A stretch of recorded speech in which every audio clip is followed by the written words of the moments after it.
سلامونه ملګرو، زه ورور راغلم او تاسو ته د یوې نوې ویډیو سره راغلی یم.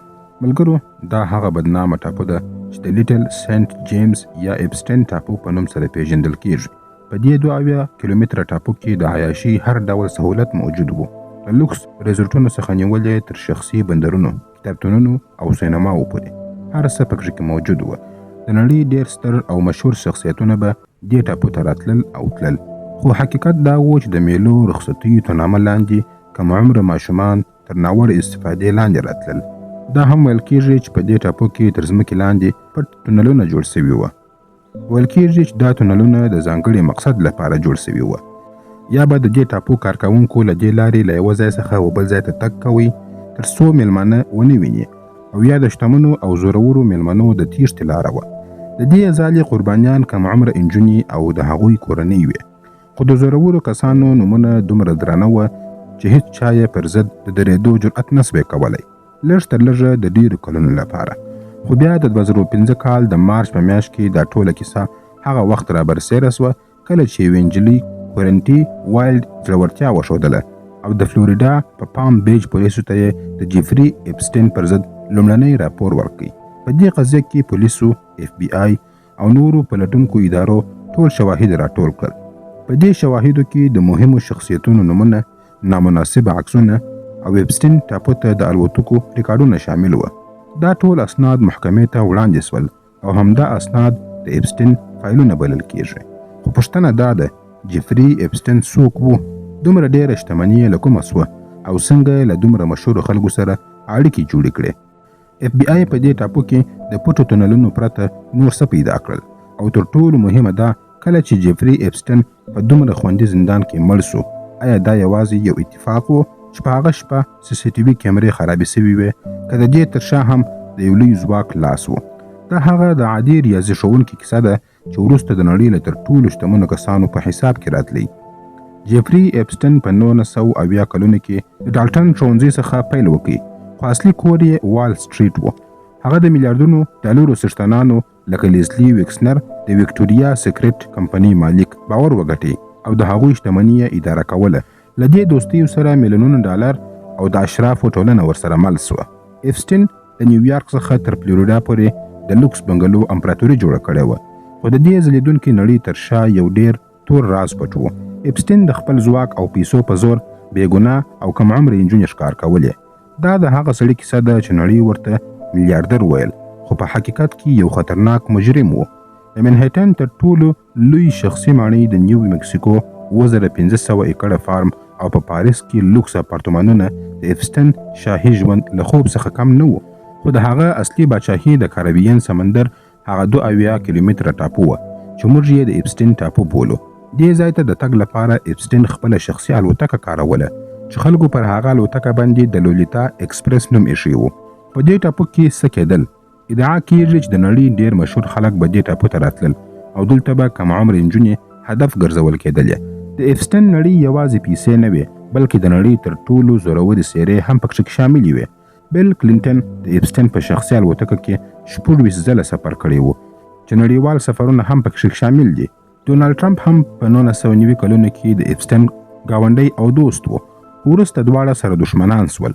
ټرمپ ادعا وکړه چې هغه هیڅکله د اپسټین ټاپو ته نه دی تللی، خو تر ټولو لوی تاوان د بریتانیا شاهي کورنۍ ته ورسېدی.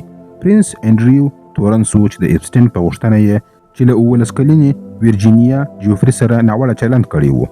د ویرجینیا سره د پرنس انډریو هغه مشهور عکس په ټوله نړۍ کې خپور سو.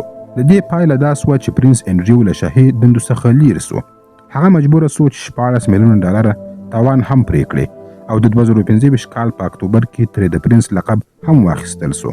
له بیل ګیټس څخه نیولې تر هالیوډ ستورو پورې ټول د اپسټین په ټولنیزه حلقه کې وه. FBI د اپسټین له کوره څخه ډېرې سیډیانې او عکسونه ترلاسه کړل چې دا شک یې پیدا کړ چې هغه به د زورور خلک بلکمیل کوله. که څه هم تر اوسه قانون د مراجعینو کوم رسمي لیست نه دی پیدا کړی، خو د اپسټین اړیکې لا هم د نړۍ لپاره یو نه حل کېدونکی راز دی. د اپسټین جرمونه لومړی ځل په 2015 کال کې راڅرګند سول کله چې یوې فلوریډایي نجلۍ کورټني وایلډ زړورتیا وښودله او د پام بیچ پولیسو ته یې بیان ورکړ. د پولیسو پلټنو نړۍ ولړزوله. دا معلومه سوه چې اپسټین یوازې یوه یا دوې نجونې نه بلکې لسګونه کم عمر نجونې ښکار کړي وې او همدلته د نړۍ د عدلیې په تاریخ باندې تر ټولو لویه ملنډه پیل شوه. په 2008 کال کې کله چې اپسټین باید د عمر بند سزا لیدلی وای یو پټ تړون وسو. د امریکا څارنوال الکساندر اګوستا او د اپسټین قیمتي وکیلان سره یو ځای سول. قربانیان یې له هر څه بې برخې وساتل او داسې جوړجاړی یې وکړ چې اپسټین وژغورل سو. د همدې معاملې له کبله اپسټین ته یوازې د 18 میاشتو سزا ورکول سوه او تر ټولو د حیرانتیا خبره خو دا ده چې حتی په زندان کې هم ورسره په عزت چلند کېدی. هغه به ټوله ورځ په خپل دفتر کې کار کوي او یوازې د شپې د خوب لپاره به زندان ته راتلی. یوازې له 14 میاشتو وروسته هغه په بشپړه توګه آزاد سو. دا معاملې یوازې اپسټین نه دی ژغورلی بلکې د هغه ځواکمن ملګري یې هم وژغورل چې نومونه یې تر اوسه د اپسټین په فایلونو کې پټ دي. خو دلته اپسټین یوه لویه تېروتنه وکړه. د هغه غرور او زیات اعتماد هغه ډوب کړي. د ځان د ژغورلو لپاره اپسټین د ځواکمنو خلکو سره خپلې اړیکې ښکاره کړې خو رسنیو دا خبره ونیوله او د معاملې کیسې په ټوله نړۍ کې خپره سوه. هغه فکر کوي چې د پیسو په زور به قربانیان یعنې هغې نجونې خاموشي کړي خو دا د هغه تر ټولو لویه غلطفهمي وه. د کورټني وایلډ له دریځ نیولو وروسته ډېرو نورو نجونو هم زړورتیا پیدا کړه او ټولو د اپسټین پر ضد باندې غږ پورته کړي. هغوی په محکمه کې د 2008 کال دا معامله چلنج کړه. د 2009 کال د جولای په میاشت کې د اپسټین قرباني ویرجینیا جفري یو مدني دعوه درج کړه. پکښې کې یې وویل اپسټین او ګیسلان میکسویل هغه مجبوره کړه چې له مشهورو کسانو سره ناوړه کارونه وکړي. دلته باید ووایو چې ګیسلان میکسویل د اپسټین ملګری و او په دې جرم کې یې لوی رول درلودی. د هغې کار دا و چې کم عمره بېګناه نجونې پیدا او استخدام یې کړې. هغې به نجونې له مکتب څخه د کار په پلمه باندې راجلبولې. له 2010 وروسته ډېر خبرونه خپاره سول چې اپسټین څنګه په فلوریډا کې خپله سزا په پیسو باندې واخیستله. په 2011 کال کې ډیلی میل د جفري مرکه خپره کړه چې پکښې کې د شهزاده انډریو نوم یاد سو. له همدې ځای څخه د شهزاده ستونزې پیل سوې. بیا په 2015 کال کې د امریکا په رسنیو کې دا پوښتنه راپورته سوه چې ولې اپسټین ته دومره ملاتړ ورکول سوی و. له کلونو چوپتیا وروسته په 2018 کال کې یوه ستره چاودنه وسوه. خبریالې جولیکی براون خپله څېړنیزه مقاله خپره کړه چې پکښې کې یې وښودله سیسټم څنګه یو مجرم ژغورلی و. دې راپور امریکا ولړزوله. د همدې راپور له امله د 2019 کال د جولای په 6 باندې اپسټین بیا ونیول سو. دا ځل هیڅ پټې معاملې کار ونه کوي. محکمې هغه ته ضمانت ورنه کوي او په همدې وخت کې د نړۍ ځواکمن خلک وویرېدله چې اپسټین به اوس د ټولو نومونه یو په بل پسې افشا کړي. خو د محکمې له پیل وړاندې داسې خبر راغلی چې ټوله نړۍ یې ولړزوله. د 2019 کال د اګست پر 10 باندې سهار د نیویارک په تر ټولو خوندي زندان کې د اپسټین مړی وموندل سو. رسمي راپور وویل چې هغه ځان وژنه کړې وه خو حقیقت ډېر عجیب و. هغه شپه د زندان کیمرې بندې وې. ساتونکي ویده وه او اپسټین ناڅاپه د ځان وژنې له سارلیس څخه ایستل سوی و. له همغې ورځې وروسته په امریکا کې یوازې یو شعار اورېدل کېدی اپسټین ځان وژنه نه ده کړې. خلک باور لري چې هغه قصداً وژل سوی دی تر څو د نړۍ د لویو خلکو نومونه او رازونه پټ وساتل سي. که څه هم قانون دا ځان وژنه بولي خو دا تر اوسه د نړۍ تر ټولو لوی او نه حل سوی جنجال دی. د اپسټین له مرګ وروسته د هغه تر ټولو نږدې ملګری ګیسلان میکسویل ته د ټولو دنیا سترګې ور واوښتلې. میکسویل چې د برتانوي رسنیز ټایکون رابرټ میکسویل لور وه د اپسټین دلاله بلل کېدله. هغې اپسټین ته د کم عمر نجونو پیدا کولو جال جوړوي او د نجونو په پیدا کولو کې یې مرسته ورسره کوله. سره له دې چې اپسټین مړ سوی و اف بی آی خپله پلټنه روانه وساتله او د 2020 کال د جولای پر 2 باندې ګیسلان میکسویل د نیو همشایر له یوې لیرې کروندې څخه ونیول سوله. اپسټین خو د مرګ په پلمه له سزا څخه وتښتېدی خو میکسویل د قانون له منګولو څخه خلاصه نه سوه. د 2021 کال په نومبر کې د نیویارک په محکمه کې د قربانیانو زړه بوژونکې وینا نړۍ ولړزوله. دا ثابته سوه چې میکسویل یوازې د هغه ملګری نه و بلکې د دې ټولې قاچاقي شبکې اصلي مغز و چې د اپسټین لپاره یې بېګناه ماشومان پیدا کوله. د 2022 کال د جون په میاشت کې محکمې میکسویل ته د 10 کلونو بند سزا واوروله.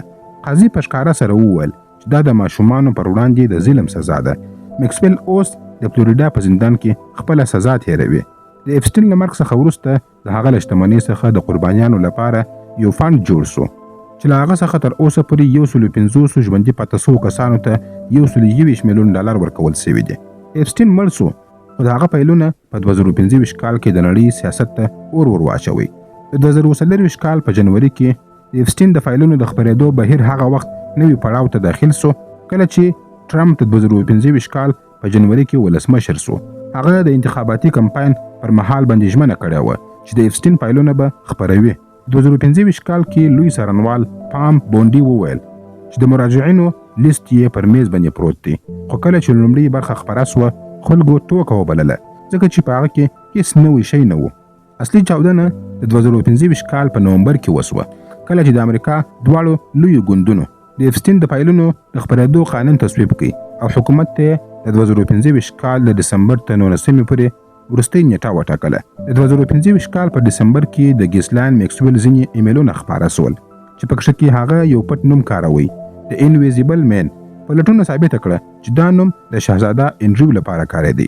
په شاوخوا 100,000 پاڼو کې د ایپسټین پخوانۍ ادعا بیا راښکاره سوه چې ټرمپ د نجونو په اړه باندې د مخکې څخه هم پوهېدی. سپینې ماڼۍ دا درواغ وبلل خو نوي اسنادو وښودله چې ټرمپ له ایپسټین سره څو ځله د هغه په الوتکه کې سفر کړی و.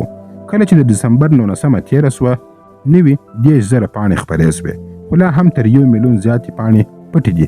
د محکمې او حکومت ترمنځ جګړه روانه ده. ځینې خلک حقیقت غواړي ځینې بیا د قربانیانو د محرومیت او د سترو نومونو د ژغورلو پلمه کوي. نن ایپسټین په دې نړۍ کې نسته خو د هغه د ګناهونو سایه لا هم د نړۍ پر ځواکمنو خلکو باندې خپره ده. شهزاده انډریو خپل عزت او مقام له لاسه ورکړی.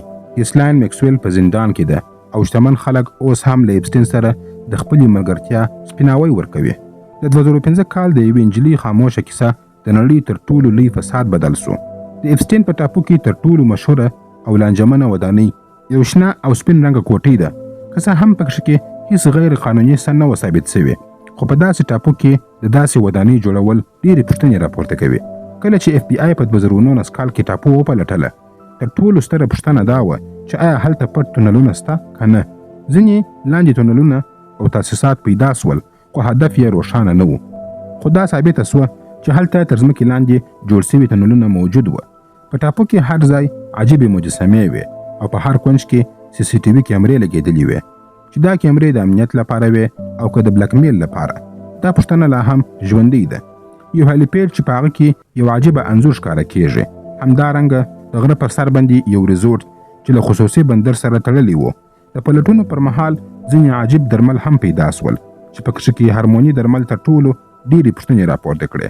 دا هغه درمل دي چې د زنانه مرضي د مخنیوي لپاره کاریږي او یا هم د ژور درد د کمولو لپاره کاریږي. خو دلته نه ده ثابته چې دا ګولیانې او دا دواوې د څه لپاره کارېدلې. خو په یو خصوصي ټاپو کې د داسې درملو شتون لا هم شکونه ډېر زیاتوي. که ایپسټین ژوندی وای دا ټول رازونه به افشا سوي وای. همدا وجه وه چې هغه ځان وژنې ته مجبور کړه سو او شاید همدا لامل دی چې اوس د ټولو خلکو سترګې د ایپسټین پر فایلونو باندې دي. د ایپسټین فایلونه به نور هم خلاص سي، نوي نومونه به راښکاره سي او شاید ځینې نور کسان به هم زندان ته ولاړ سي. د ایپسټین کیسه موږ ته دا راښیي چې پیسې او ځواک جرم پټولی سي خو له منځه یې نسي وړلی. د قدرت له کړه که خاموشه وي خو چې ولګېږي د غرور سترې ماڼۍ هم له خاورو سره خاورې کوي. نننۍ کیسه مو پر همدې ځای پای ته رسېږي. که مو ویډیو خوښه سوې وي ویډیو لایک او شیر کړئ. خپل نظرونه مو حتما په کمنټ کې راسره شریک کړئ. زموږ یوټیوب چینل هم سبسکرایب کړئ. تر بلې ویډیو پورې مو الله مل شه. مننه.